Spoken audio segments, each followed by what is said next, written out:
When we think of religion or a religious mind, we think of a system, a structure hallowed by time and ancient mysteries, a sense of awe, a power greater than ourselves, and also fear at this overwhelming majesty. Devotion wells up. The rules of organized religions, the dogmas, creeds, and commandments, have been sanctified over the centuries. Should these rules be ignored, dire consequences are said to occur, from hellfire and the torments of the damned to bad karma and reappearance in another life in a lowly, not to say subhuman form.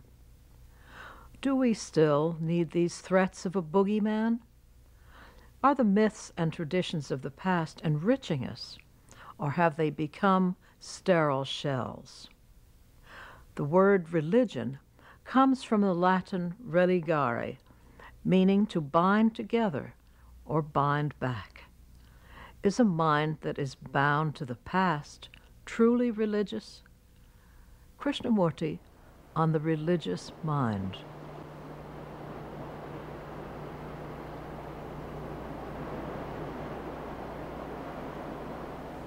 What is the quality of a mind, and therefore heart and brain, that can perceive something beyond the measurement of thought? What is the quality of a mind? Because that quality is the religious mind. That quality of a mind that is capable, that has this feeling of being sacred in itself, and therefore is capable of seeing something immeasurably sacred. The word devotion seems to imply this when it's grasped in its proper sense. To use your earlier phrase, gathering together, yes, toward a one-pointed, attentive. Attention is, would you say attention is one-pointed? There's a difference between concentration and attention. Yes, yes. Concentration is exclusion. I concentrate. Mm-hmm. That is, bring all my thinking to a certain point. Whereas, and therefore, it is excluding, building a barrier so it can focus its whole attention on that, whole concentration on that. Whereas attention is something entirely different from concentration. In that there is no exclusion. In that there is no resistance. In that there is no effort. And therefore, no frontier, no limits. How would you feel about the word receptive in this respect? Again, who is it that is to receive? Already we've made a division. With that word. Yeah. I think the word attention is a really very good word. Because not only understands concentration, not only sees the duality of reception, the receiver and the received, and also it sees the nature of duality and the conflict of the opposites. And attention means not only the brain giving its energy, but also the mind, the heart, the nerve, the total entity, total human mind, giving all its energy to be to perceive. I think that's that's the meaning of that word for me, at least. To be attentive, attend, not concentrate, attend. That means listen, see, give your heart to it, give your mind to it, give your whole being to it, to attend. Otherwise you can't attend. If I'm thinking about something else, I can't attend. No. If I'm hearing my own voice, I can't attend.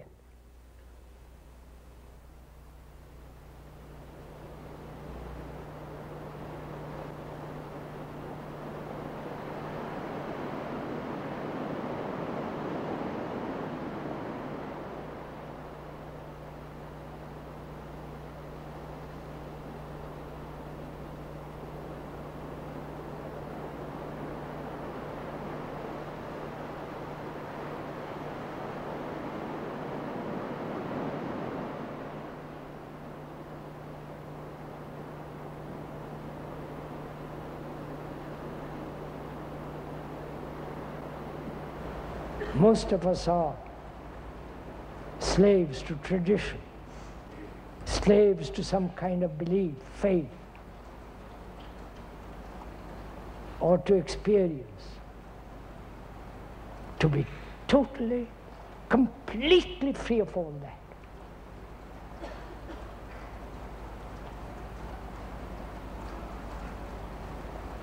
Freedom, as we said before, that very word implies love.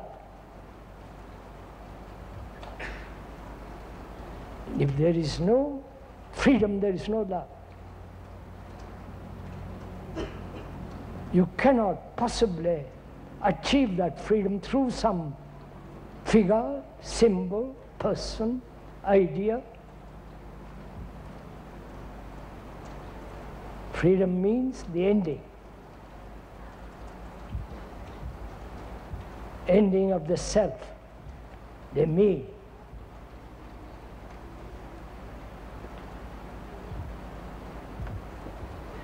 The images I have about myself.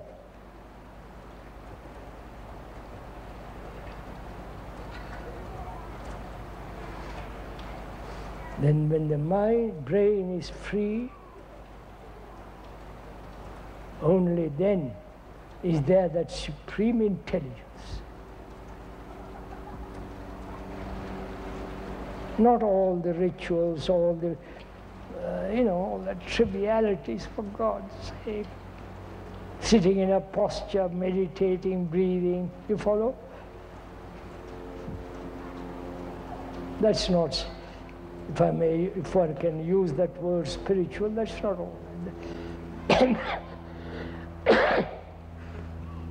That's all the movement of memory and thought. And as thought is limited, which we've gone into, I won't now. So we have reduced our life into a very small, petty little affair. To be free of that entirely. And it's possible. Don't accept my word for it. I say it is possible. Find out, do it.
to find out what is religion, we must negate what it is not.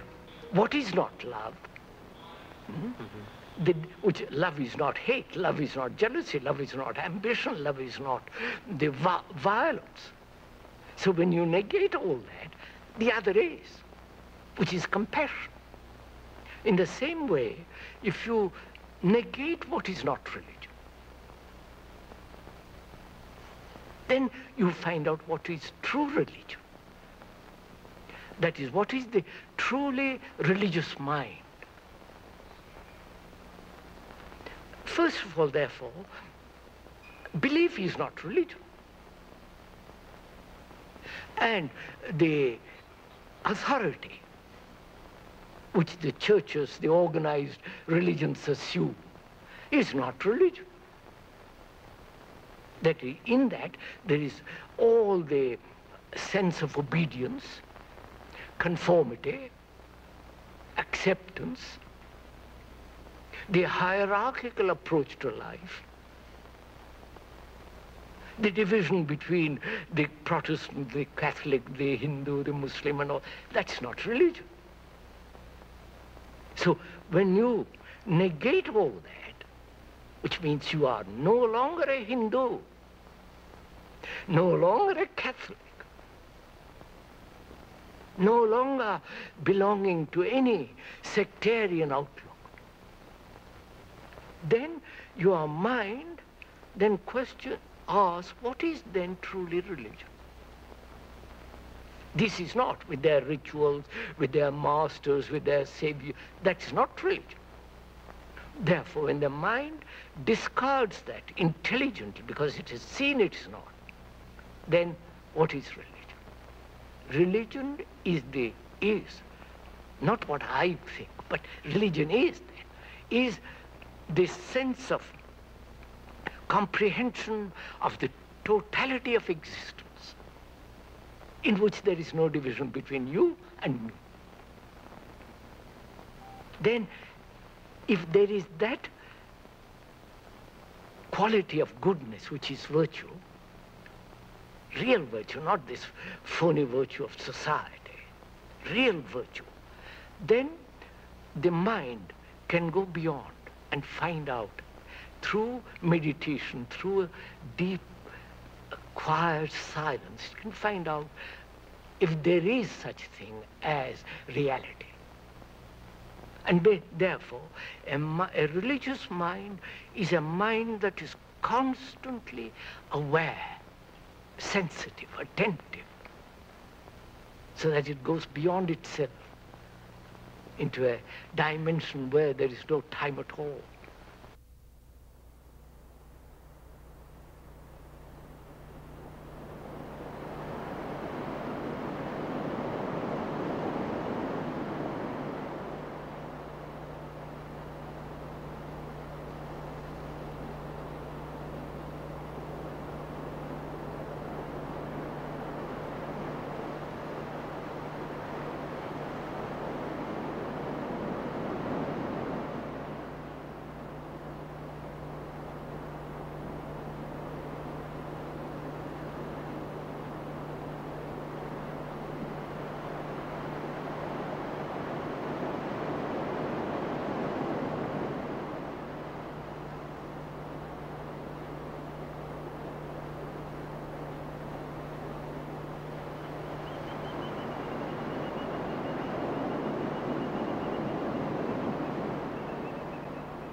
Your life, what is your life? What is that life that you daily live? Dependence, attachment, pain, annoyance, anger, irritation, sorrow.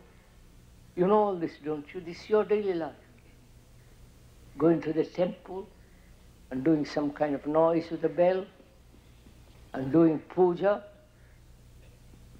doing yoga, that we say that is our life. Then what do you mean by a religious life? You tell me, what does religion mean to you? The word religion means to gather all your energy. That's all they mean. You understand, sir? To gather all your energy to inquire, to find. Right? Would you? Not all the nonsense of temples, rituals, and all this either, sir. What you put on your head. You see how you all agree? The meaning of the word. That means gathering every particle of energy that you have to inquire into what is truth and what is reality, to inquire into what is meditation, to inquire into why human beings live the way we are living, to inquire if there is an end to sorrow, to inquire into what is love, whether one can live without any effort, and control all that is implied in that word. A religious life implies being a light to yourself, which means no outside authority, including me, the speaker.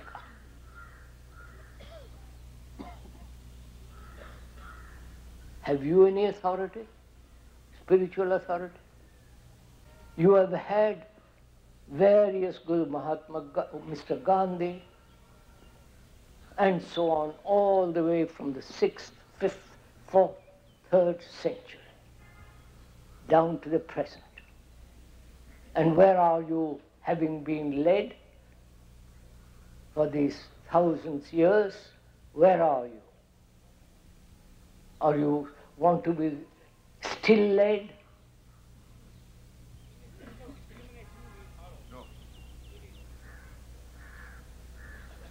So I'm asking, we are asking you courteously, if you have thrown away your traditions. Yes, sir. Traditions being nationality,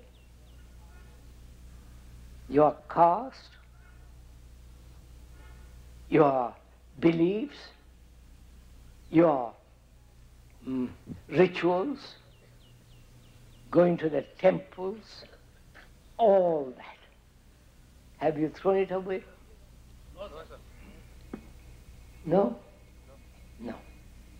Then how can you find out what a religious life is when you are blind?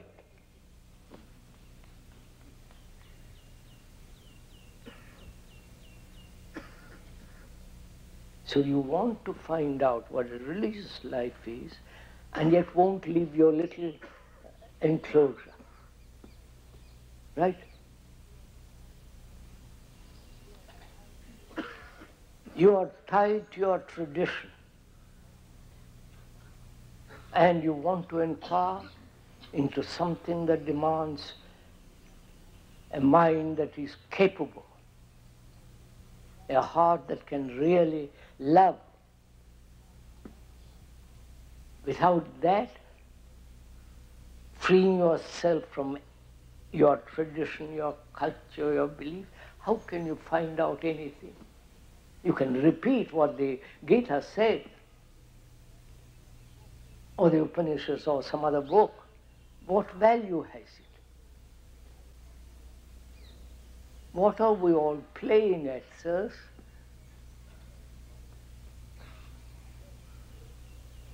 Apparently, one doesn't see one's own tragedy. Right, sir?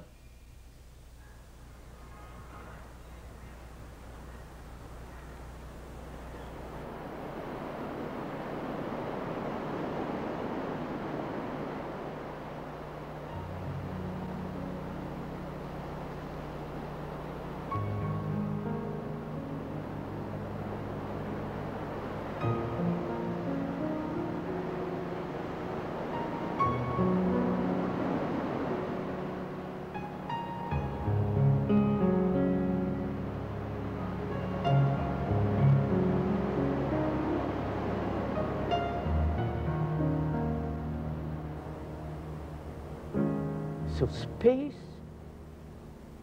in the mind means the emptying of consciousness of all its content, and therefore the consciousness which thought as the me has created ends, and therefore there is space.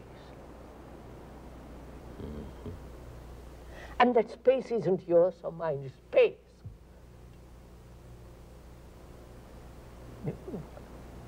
Yes, yes. I was thinking of the creation story in Genesis, and this space is called heaven, isn't it? And in the context It is heaven. it is heaven. That's right. Yes, yes, of course, of course. But then we read that, you see, and we don't. Goodness. So space, direction, time, will, choice, control. You understand, sir? Now, all that has importance in my living, in the daily living of my life, of every human being. If he doesn't know what the meaning of meditation, he merely lives in that field of knowledge, and therefore that becomes a prison. And therefore that being a prison, he says, I must escape through entertainment, through gods, through this and through that, through amusement. You know, that's what is actually taking place. The word vacation Vacation, that's right. says it all, Yes, that's doesn't right. it? Yeah, absolutely. To vacate is to exit into space. Space. Space means silence. If there is silence, if there is no silence, it's direction. It's the operation of will. I must do, I must not do. I must practice this, I must get this. If all. Silence isn't the cessation of noise. Silence isn't something that thought has created. It comes naturally, inevitably, as you open, as you observe, as you examine, as you investigate. So then the question arises, silence, without a movement. Movement of direction, movement of thought, movement of time, or silence. Now, that silence, can that operate in my daily life?